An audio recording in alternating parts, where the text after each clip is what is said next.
Big boss ನ ದಿನಗಳು ಫೈನಲ್ಗೆ ಬರ್ತಿದ್ದಂಗೆ ಮನೆಯಲ್ಲಿ ಇರುವಂತಹ ಗಂಗಾ ನಾಗುಲಾಗಿ ಬದಲಾಗ್ತಿರೋ ರೂಪವನ್ನು ನಾವು ಕಾಣ್ತಿದೀವಿ.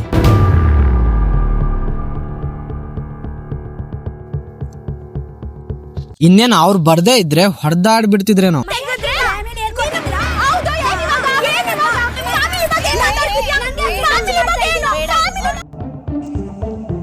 ಇನ್ನೇನು ಮನೆಯಿಂದ ಹೊರಗೋದ್ ಫಿಕ್ಸ್. ನೋಡಿ, ಈ ಒಂದು ಮ್ಯಾಟರ್ ಅಲ್ಲಿ ನಿಮ್ಗೆ ತಪ್ಪು ಯಾರು ಅಂತ ಗೊತ್ತಾಗ್ಬಿಡುತ್ತೆ. ಸಿಂಪಲ್ ನಾಮಿನೇಷನ್ ಪ್ರಕ್ರಿಯೆ ಸ್ಟಾರ್ಟ್ ಆಗಿರುತ್ತೆ ಅಂಡ್ ಅಲ್ಲಿ ಸೊ ಬಿಗ್ ಬಾಸ್ ಒಂದು ಆಕ್ಟಿವಿಟಿನ ಮಾಡಿಸುತ್ತೆ. ಯಾರು ನಾಮಿನೇಟ್ ಮಾಡ್ಬೇಕಂತೀರಾ ಅವರ ಫೋಟೋನ ಚೆಂಡ್ ಮೇಲೆ ಅಂಟಿಸಿ ಅದು ಮನೆ ಹೊರಗೆ ಹೋಗೋ ಹಾಗೆ ಕಿಕ್ ಮಾಡ್ಬೇಕು.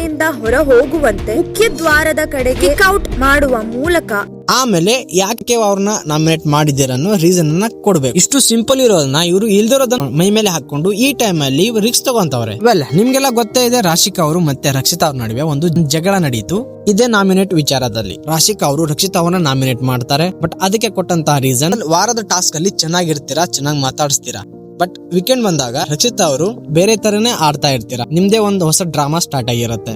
ನೀವು ನಿಮ್ ದಾರಿನ ತಗೊಳಕ್ಕೆ ನೀವು ಮೆನಿಪುಲೇಟ್ ಅನ್ನ ಮಾಡ್ತಿದ್ದೀರಾ ಅಂತ ರಾಶಿಕಾ ಅವ್ರು ಹೇಳ್ತಾರೆ. ಇದನ್ನ ನನ್ನ ಮನೆಯವರು ಕೂಡ ಹೇಳಿದ್ರು ಅಂತ ಈ ಮಾತು ಹೇಳ್ಬಿಟ್ಟು ಇನ್ನೇನು ಇದಕ್ಕೆ ರಕ್ಷಿತಾ ಅವ್ರು ಸುಮ್ನೆ ಹೇಳ್ತಾರ? ಅವರು ಕೂಡ ನಿಮ್ಮ ಮನೆಯವರು ಎಲ್ಲಾ ನಿಮ್ಗೆ ಹೇಳ್ಬಿಟ್ರ ಅಂತ ಸಿಟ್ಟಿನಿಂದ ಈ ಮಾತನ್ನ ಹೇಳಿದ್ರು. ಸೊ ಈ ಮಧ್ಯದಲ್ಲಿ ಫ್ಯಾಮಿಲಿನ ಮಧ್ಯೆ ಆಗ್ತಾ ಇರ್ತೀರಾ ಅಂತ ರಾಶಿಕಾ ಅವ್ರ ಮಧ್ಯೆ ಮತ್ತೆ ರಕ್ಷಿತಾ ಅವ್ರ ನಡುವೆ ವಾಗ್ದಾಳಿ ಸ್ಟಾರ್ಟ್ ಆಯ್ತು. ಈ ಒಂದು ಮಾತಿನ ಜಗಳ ಕೈ ಎತ್ತುವ ಲೆವೆಲ್ಗೆ ಹೋಗುತ್ತೆ. ಅಲ್ಲಿ ಅಶ್ವಿನಿ ಅವರು ಮತ್ತೆ ಧನುಷ್ ಅವರು ಬರ್ದೇ ಇದ್ರೆ ಸೊ ಇಲ್ಲಿ ಫ್ಯಾಮಿಲಿನ ಮಧ್ಯೆ ತಂದವ್ರು ಯಾರು? ಸೊ ಇದು ನಿಮ್ಮ ಮುಂದೆ ಇರುವಂತಹ ಪ್ರಶ್ನೆ. ಅನ್ಕೊಳ್ಳಿ, ನೀವು ಇವಾಗ ಹಾರ್ಟ್ ಶೀಟ್ ಮೇಲೆ ಇದ್ದೀರಾ. ನಿಮ್ಮ ಮುಂದೆ 2 ಆಪ್ಷನ್ ಇದೆ. Option A Rakshita, option B Rashika. Comment ಅಲ್ಲಿ ತಿಳಿಸಿ. ಇದರಲ್ಲಿ ಸರಿ ಯಾರ್ದೋ ತಪ್ಪು ಯಾರ್ದೋ ಒಂದ್ ಕಡೆ ಆದ್ರೆ ಬಿಗ್ ಬಾಸ್ ಈ ಹಿಂದಿನ ಒಂದು ವಾರ್ನಿಂಗ್ ಅನ್ನ ಕೊಟ್ಟಿತ್ತು, ನಿಮ್ಮ ಜಗಳಗಳು ಮಾತಿನಲ್ಲೇ ಮುಗಿಬೇಕು, ಅದನ್ನ ಬಿಟ್ಟು ಕೈ ಎತ್ತೋ ಲೆವೆಲ್ಗೆ ಹೋಗ್ಬಾರ್ದು ಅಂತ. ಸೊ ಕಾದು ನೋಡುವ ಇವರಿಬ್ಬರಿಗೆ ಈ ಕೆಲಸಕ್ಕೆ ಇವ್ರ ಮೇಲೆ ಏನ್ ಪರಿಣಾಮ ಬೀರುತ್ತೆ ಅಂತ ಕಮೆಂಟ್ ಮಾಡೋದು ಮಾತ್ರ ಮರಿಬೇಡಿ.